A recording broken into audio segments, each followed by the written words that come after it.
Hi ಎಲ್ರಿಗೂ, ಇದು ಸೋಮವಾರದ ಮಿನಿ ವ್ಲಾಗ್ ಆಗಿರುತ್ತೆ. ನಾನಿವಾಗ ಸಂಜೆಯಿಂದ ವ್ಲಾಗ್ನ ಶುರು ಮಾಡಿದ್ದೀನಿ.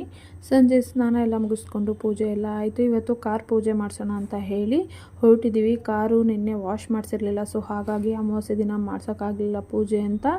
ಇವತ್ತು ವಾಶ್ ಎಲ್ಲ ಮಾಡಿಸಿ ಇವತ್ತು ಹೊರಟಿದ್ದೀವಿ ಪೂಜೆ ಮಾಡಿಸೋಣ ಅಂತ. ನಾವಿವತ್ತು ಹೊರಟಿರೋ ದೇವಸ್ಥಾನ ಡೈರಿ ಹತ್ರ ಇರೋ ಮಹದೇಶ್ವರ ದೇವಸ್ಥಾನ. ಅಲ್ಲಿ ಹೋಗಿ ಪೂಜೆ ಮಾಡಿಸೋಣ ಅಂತ ಅಂದ್ಕೊಂಡು ಇಲ್ಲಿ ಬಂದಿದ್ವಿ. ಮೊದಲು ದೇವ್ರಿಗೆ ಪೂಜೆ ಮಾಡಿಸೋಣ ಅಂತ ಹೇಳಿ ಹೋಗ್ತಾ ಇದ್ದೀವಿ. ಮನೆಯಿಂದನೇ ಪೂಜೆ ಸಾಮಾನು ತೊಗೊಂಡು ಹೋಗಿದೆ. ಸೊ ಹಾಗಾಗಿ ಅಲ್ಲಿ ಕಾರ್ಗೆ ಬೇಕಾಗಿದ್ದ ಹಾರ ತೊಗೊಂಡು ಒಟ್ಟಿಗೆ ಪೂಜೆ ಮಾಡ್ಸೋಕ್ಕೆ ಕ್ಯೂನಲ್ಲಿ ನಿಂತ್ವಿ. ಅಷ್ಟೇನು ರಶ್ ಇರಲಿಲ್ಲ. ಪೂಜೆ ಎಲ್ಲ ಮುಗಿಸ್ಕೊಂಡು ಆಮೇಲೆ ಕಾರ್ ಹತ್ರ ಬಂದು ಕಾರ್ಗೆ ಹೂವೆಲ್ಲ ಕಟ್ತಿದ್ದಾರೆ ಮನೋಜ್ ಅವರು. ತಿಂಗಳಿಗೆ ಒಂದ್ಸಲಿನಾದರೂ ಗಾಡಿ ಪೂಜೆ ಮಾಡಿಸ್ತೀವಿ. ದುಡಿಯೋ ಗಾಡಿನ ನಾವು ಚೆನ್ನಾಗಿ ನೋಡಿಕೊಂಡ್ರೆ ಅದು ನಮ್ಮನ್ನು ಚೆನ್ನಾಗಿ ನೋಡ್ಕೊಳ್ಳುತ್ತೆ ಅನ್ನೋದೊಂದು ನಂಬಿಕೆ. ಹಾಗಾಗಿ ಮನೋರು ಅಷ್ಟೇ ಗಾಡಿನ ತುಂಬ ಇಷ್ಟಪಡ್ತಾರೆ. ಪೂಜೆ ಅಂತೂ ತುಂಬಾ ಚೆನ್ನಾಗಾಯಿತು. ನಾವು ಪೂಜೆ ಎಲ್ಲ ಮುಗಿಸ್ಕೊಂಡು ಮನೆಗೆ